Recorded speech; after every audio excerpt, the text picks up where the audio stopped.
और चलिए बात करते हैं महाशिवरात्रि के शुभ अवसर की। तो महाशिवरात्रि के मौके पर शिवालयों में भारी भीड़ उमड़ रही है श्रद्धालुओं की। बाबा के जलाभिषेक के लिए मंदिरों में भक्तों की भीड़ है। महाकुंभ में भी आस्था की डुबकी लगातार जारी है।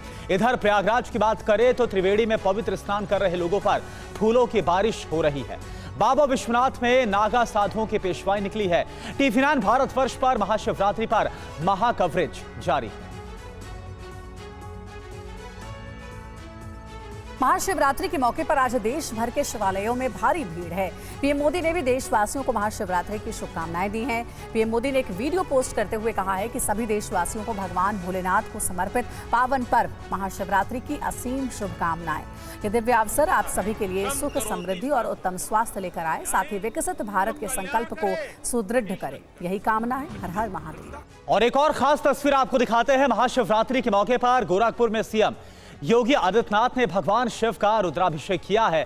तस्वीरें आपके सामने। तो आज महाशिवरात्रि का पावन अवसर, पावन मौका, और ये देखिए तस्वीर हम आपको दिखा रहे हैं। यूपी के सीएम योगी आदित्यनाथ जो कि गोरखपुर पहुंचे और यहां पर सीएम योगी आदित्यनाथ ने भगवान शिव का रुद्राभिषेक किया। देखिए आप।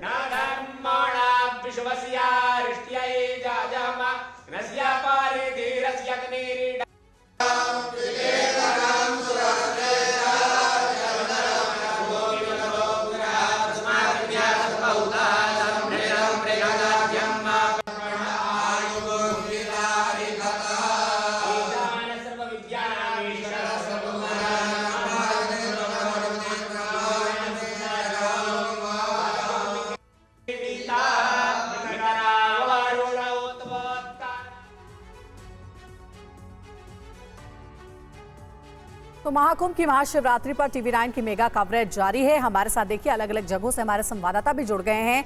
विपिन चौबे प्रयागराज से हमारे साथ लाइव जुड़े हुए हैं। वहीं संगम घाट प्रयागराज से हमारे सहयोगी मनीष वर्मा भी हमारे साथ जुड़े हुए हैं। वहीं आगोदौलिया चौक वाराणसी से रुपेश कुमार हमारे साथ जुड़े हैं। इन सब के पास हम जाएंगे, लेकिन सबसे पहले हम विपिन का रुख करेंगे। विपिन, आज महाकुंभ खास इसलिए भी है क्योंकि महाशिवरात्रि का मौका है। श्रद्धालु काफी संख्या में पहुंचे हैं पवित्र डुबकी लगाने के लिए, लेकिन अफसोस इस बात का भी है कि आज इसी स्नान के साथ ही महाकुंभ की ये जो रौनक एक महीने से चल रही थी वो आज समाप्ति की ओर बढ़ जाएगी।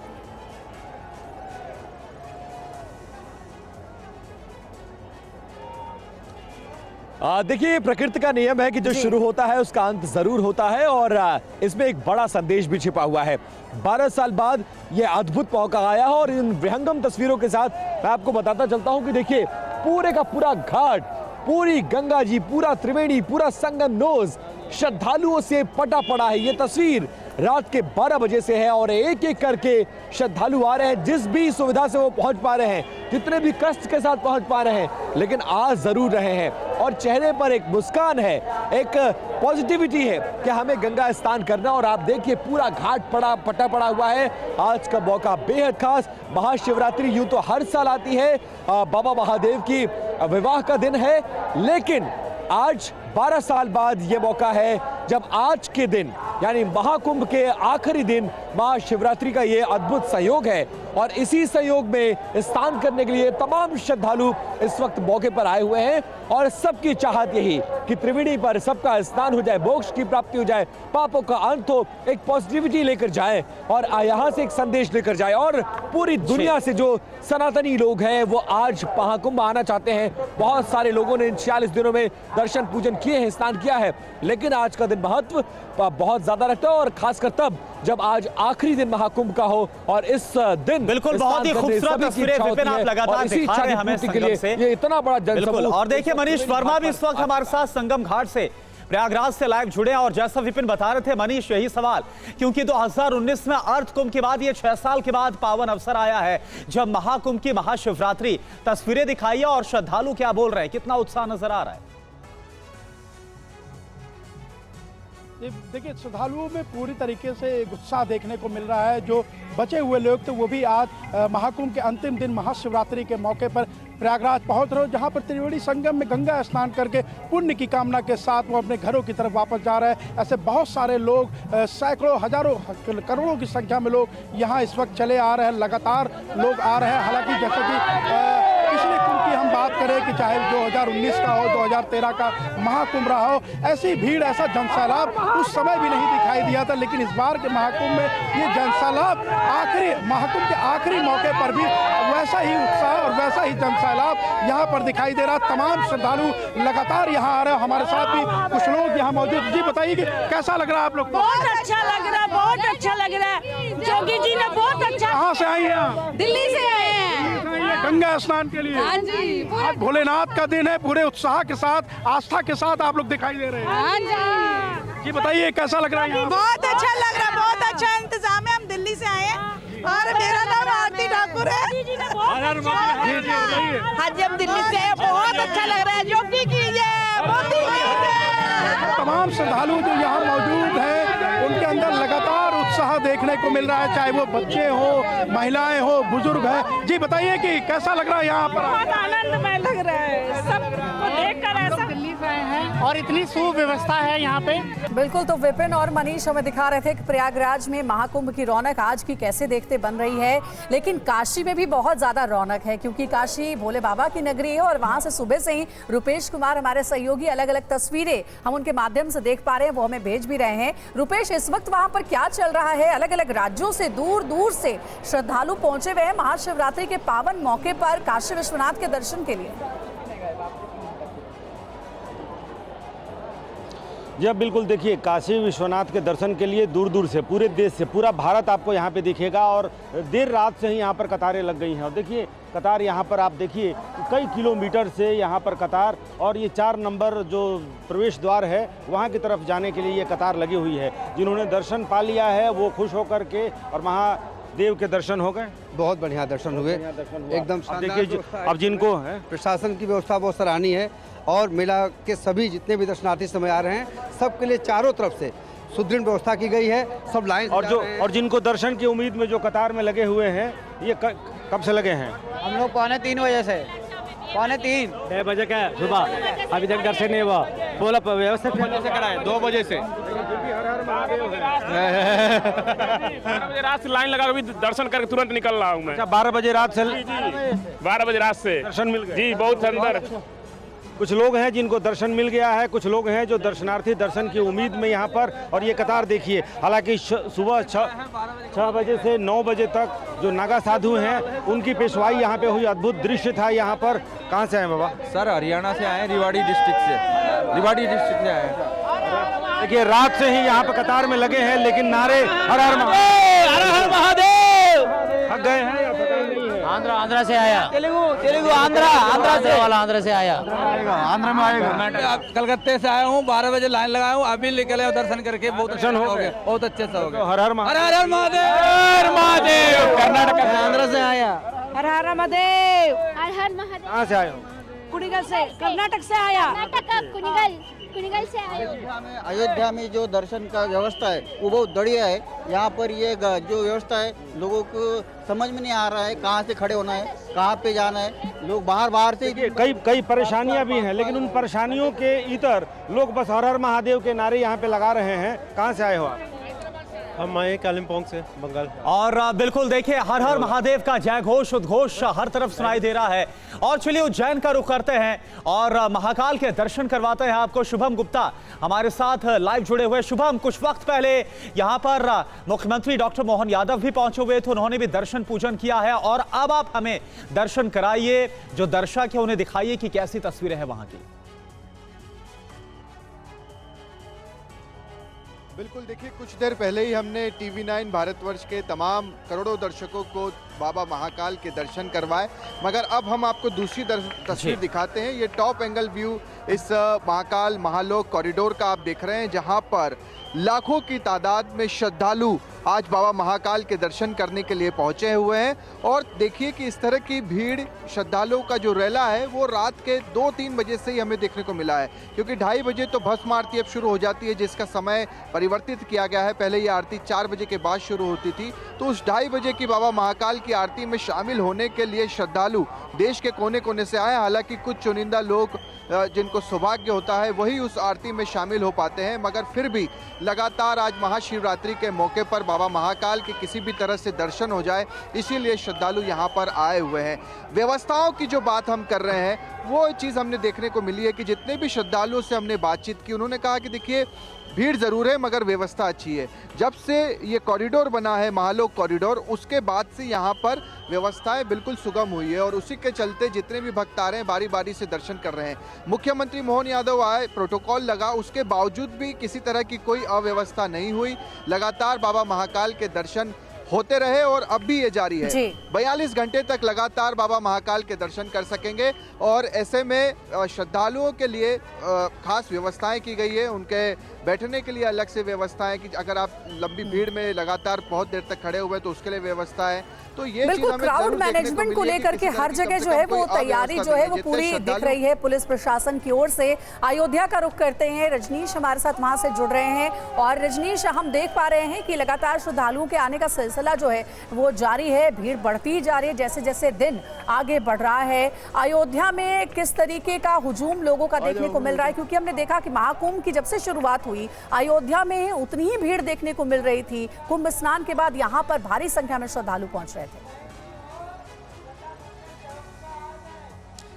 देखिए, महाकुंभ में लोगों ने स्नान किया, वहाँ पर स्नान करने के बाद बहुत बड़ी संख्या लोगों की है जो अयोध्या पहुंचे हैं और गंगा के बाद सरयू नदी में स्नान करने के बाद वो अब श्री राम भगवान और यहाँ पर जो शिव मंदिर है वहाँ पर दर्शन और पूजन के लिए जा रहे हैं। लगातार तस्वीरें सुबह से हम आपको दिखा रहे हैं, जो भीड़ है, जो संख्या है, उसमें कोई कमी नज़र नहीं आ रही है। तांता लगातार बढ़ता जा रहा है। ये बिल्कुल सीधे मंदिर जाने का रास्ता है, करीब 500-600 मीटर की दूरी है मंदिर के मुख्य द्वार तक पहुँचने की। और ये लोगों का जो आप जो लाइन देख रहे हैं, ये अगले 600 मीटर तक इसी तरह की लाइन है। और सुबह आधी रात में 2:30-3 बजे के बाद ये रास्ता खुल गया था और 2:30-3 बजे से ये लोग सरयू नदी में स्नान करने के बाद सीधे यहाँ पर पहुँच रहे हैं। तो हालांकि बिल्कुल रजनीश, तो हम देख पा रहे हैं अयोध्या में बड़ी संख्या में जो श्रद्धालु हैं वो पहुंच रहे और बड़ी जो कतार है, लंबी कतार, वो अयोध्या में भी नजर आ रही है।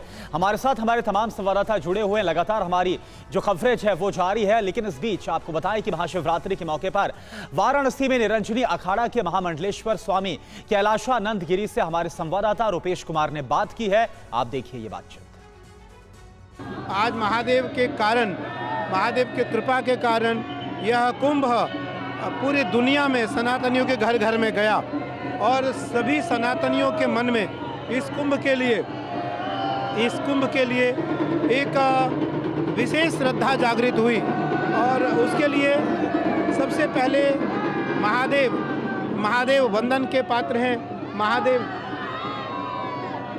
महादेव वंदन के पात्र हैं, महादेव कृपा के पात्र हैं और महादेव ने कृपा किया। बिहार से इस वक्त की एक बड़ी खबर है, कल हो सकता है नीतीश कैबिनेट का विस्तार। सोर्सेस से खबर है कि बीजेपी अध्यक्ष जेपी नड्डा और नीतीश की मुलाकात में इस पर सहमति बन गई है। सोर्सेस से खबर है कि बीजेपी कोटे से 5 नए मंत्री हो सकते हैं। आपको बता दें कि बिहार में 36 मंत्री हो सकते हैं, जबकि अभी बिहार में सीएम और 2 डिप्टी सीएम समेत कुल मिलाकर 30 मंत्री हैं। तो ये बड़ी खबर बिहार की सियासत से जुड़ी हुई। आपको बता दें, खबर ये आ रही है कि कल नीतीश कैबिनेट का विस्तार हो सकता है। रुपेश कुमार इस वक्त हमारे साथ जुड़े हैं फोन लाइन के जरिए। रुपेश, जहां एक तरफ इस साल के अंत तक बिहार में विधानसभा चुनाव होने हैं और उससे पहले कैबिनेट का विस्तार, क्या खबर है?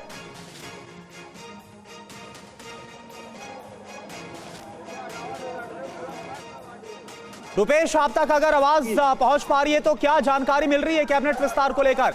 कौन से वो नाम है जो शामिल हो सकते हैं? देखिए, बिल्कुल नीतीश कुमार के साथ, जो बिहार के मुख्यमंत्री नीतीश कुमार हैं, उनके साथ भारतीय जनता पार्टी के राष्ट्रीय अध्यक्ष जेपी नड्डा की बैठक हुई और उसी बैठक में यह सहमति बनी। ये कैबिनेट का विस्तार होना था, लेकिन 28 तारीख से जो बिहार विधानसभा का सत्र शुरू हो रहा है, उस सत्र से पहले ही कैबिनेट का विस्तार होगा। और इस साल बिहार में विधानसभा के चुनाव होने हैं, लिहाजा अभी 6 सीट खाली हैं। 5 ये माना जा रहा है कि 5 भारतीय जनता पार्टी के कोटे से मंत्री बन सकते हैं।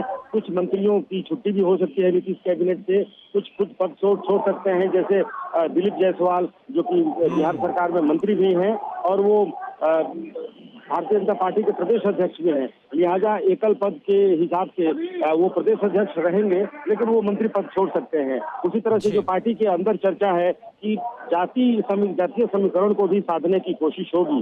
जैसे यादव कोटे से नवल किशोर यादव का नाम है, नवल किशोर यादव मंत्री बन सकते हैं। भूमिहार कोटे से जीवेश राम या फिर जो एमएलसी हैं अनिल शर्मा, उनको मंत्री बनाया जा सकता है। महिला कोटे से कविता देवी को मंत्री बनाया जा सकता है। कोशिश ये होगी कि जातीय समीकरण को भी साधा जाए, क्योंकि इस साल चुनाव भी होने हैं और बजट। जी चलिए, शुक्रिया आपका रुपेश इस पूरी जानकारी के लिए। और बात बांग्लादेश में मचे सियासी बवाल की करेंगे, जिसने मोहम्मद यूनुस के सत्ता से विदाई की मुनादी कर दी है। चंद महीनों की सत्ता के बाद ही मोहम्मद यूनुस के खिलाफ बगावत के शोले भड़क उठे हैं। कट्टरपंथी पॉलिसी को आगे बढ़ाने वाले मोहम्मद यूनुस के खिलाफ अब उन्हीं के साथियों ने बगावत कर दी है।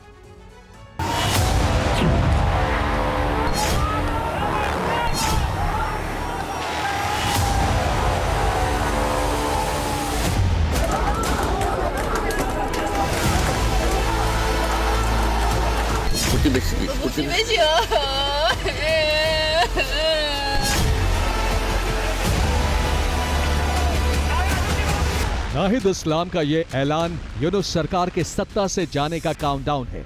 बांग्लादेश के आर्मी चीफ की ये चेतावनी साफ इशारा कर रही है कि अब जुल्म की इंतहा हो गई है।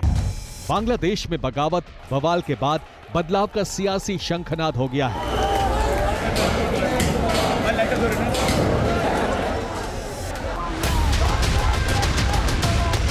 शांति के दूत का सिंहासन डोलने लगा है, क्योंकि डोलने लगा है उन साथियों का यूनुस पर से विश्वास जिन्होंने बांग्लादेश की सत्ता के सर्वोच्च सिंहासन पर यूनुस का राज तिलक किया था।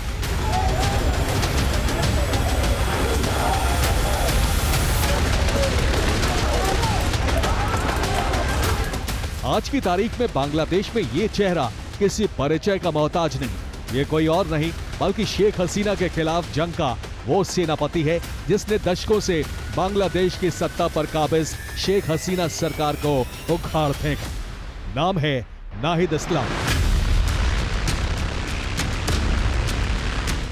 ये नाहिद इस्लाम ही थे जिन्होंने बांग्लादेश में शेख हसीना सरकार के खिलाफ बगावत की वो जंग छेड़ी जिसके तूफान में आवामी लीग सरकार तहस नहस हो गई।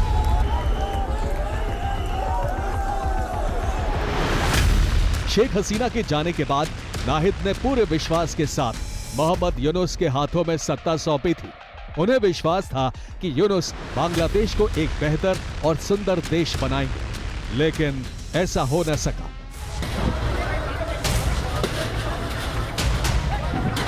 सत्ता के नशे में चूर यूनुस ने ऐसा रंग बदला कि बांग्लादेश हिंसा की आग में जल उठा।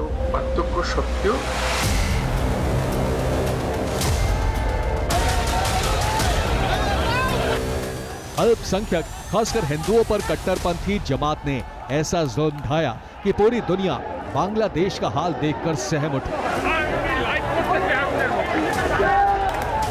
जब इतने से भी मन नहीं भरा तो यूनुस पाकिस्तान की गोद में जा बैठे। उस पाकिस्तान की गोद में जिसके जुल्मों से आजादी शेख हसीना के पिता और बंग बंधु के नाम से मशहूर मुजीबुर रहमान ने दिलाई थी।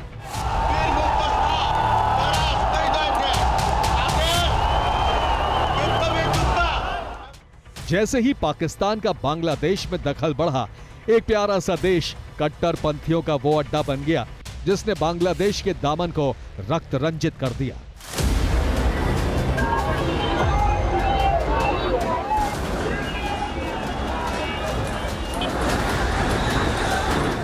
लेकिन अब देर से ही सही, लेकिन नाहिद इस्लाम ने यूनुस की विदाई की जमीन तैयार कर दी है।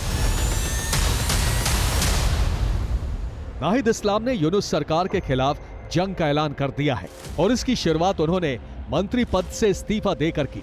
नाहिद इस्लाम यूनुस कैबिनेट में सूचना सलाहकार के पद पर तैनात थे।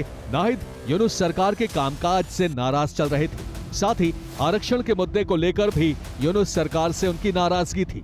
नाहिद ने ऐलान किया कि जल्द ही वो जेएनसी और भेदभाव विरोधी छात्र आंदोलन एडीएसएम के साथ मिलकर पार्टी बनाएंगे। नाहिद के इस बयान ने यूनुस सरकार की जड़ें हिलाकर रख दी हैं, क्योंकि यूनुस भी बखूबी ये जानते हैं कि अगर उनकी सरकार की जड़ें कोई हिला सकता है तो वो एकमात्र छात्र आंदोलन ही है। नाहिद के इस ऐलान ने यूनुस को परेशान कर दिया है। यही वजह है कि अब यूनुस सरकार छात्र संगठन को कुचलने में लग गई है। प्रमुख छात्र संगठन बांग्लादेश छात्र लीग पर प्रतिबंध पहले ही यूनुस सरकार ने लगा दिया है। अब दावा किया जा रहा है कि बांग्लादेश में छात्र राजनीति पर बैन लगाने की फिराक में है मोहम्मद यूनुस। नाहिद इस्लाम ही वो व्यक्ति थे जिनको टेलीकॉम मिनिस्ट्री, आईटी मिनिस्ट्री का भार सौंपा गया। उसके बाद वो इंफॉर्मेशन एडवाइजर बने मोहम्मद यूनुस के। तो वो एक तरह का ब्रिज रहे हैं मोहम्मद यूनुस के बीच, और आर्मी नाहिद इस्लाम के जरिए ही अपने मंसूबों को ऑपरेट करती रही है। इसलिए वो 2 दिन बाद अपनी पार्टी बनाने वाले हैं और फिर एक चुनाव में हो जाएंगे। मोहम्मद यूनुस जो बीच का चेहरा थे, हो सकता है वो पर्दे से हट जाएंगे। एक तरफ नाहिद इस्लाम ने यूनुस के खिलाफ जंग छेड़ दी है, तो वहीं दूसरी तरफ अब बांग्लादेश की सेना भी ये समझ चुकी है कि अगर मोहम्मद यूनुस के हाथों में सत्ता यूं ही रही तो बांग्लादेश का तबाह होना तय है। यही वजह है कि अब सेना प्रमुख वकारुज़्ज़मान ने कहा है कि देश की कानून व्यवस्था का ध्यान सेना रखेगी। सेना प्रमुख वकारुज़्ज़मान का ये बयान ऐसे समय आया है जब बांग्लादेश की मोहम्मद यूनुस के नेतृत्व वाली अंतरिम सरकार कई मुद्दों पर घिरी हुई है। इसमें कानून व्यवस्था भी एक मुद्दा है। बांग्लादेश में बीते साल से ही शेख हसीना के तख्ता पलट के समय से सेना एक अहम भूमिका में है, और ऐसे में जमा के बयान को यूनुस सरकार के पर कतरने के तौर पर देखा जा रहा है।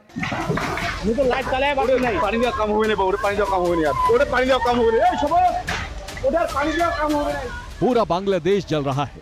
अल्पसंख्यकों पर बर्बरता की तस्वीरें आम हो गई हैं। ऐसे में अगर समय रहते यूनुस को नहीं रोका गया तो बांग्लादेश का हाल सीरिया की तरह हो जाएगा। ये हालात इस तरह ही चलते रहे तो बांग्लादेश में एक छोटी मोटी सिविल वार हो सकती है। बहरहाल अगर कल की तारीख में समय रहते वहाँ अगर इलेक्शंस अनाउंस कर दिए जाते हैं और ये इलेक्शंस फेयर एंड फ्री होते हैं, तो मुझे लगता है कि शेख हसीना की जो पार्टी के सपोर्टर्स बहुत बड़े नंबर्स हैं वहाँ पे, आने वाले समय में बांग्लादेश की सियासत को बहुत ही नज़दीकी तरीके से देखने की ज़रूरत है। मासूमियत की चादर ओढ़कर हिंदुओं पर अत्याचार का जो खेल यूनुस खेल रहे हैं, उसकी समय सीमा खत्म हो चुकी है। जिन्होंने यूनुस को सत्ता सौंपी, अब वो भी उनसे किनारा करने लगे हैं।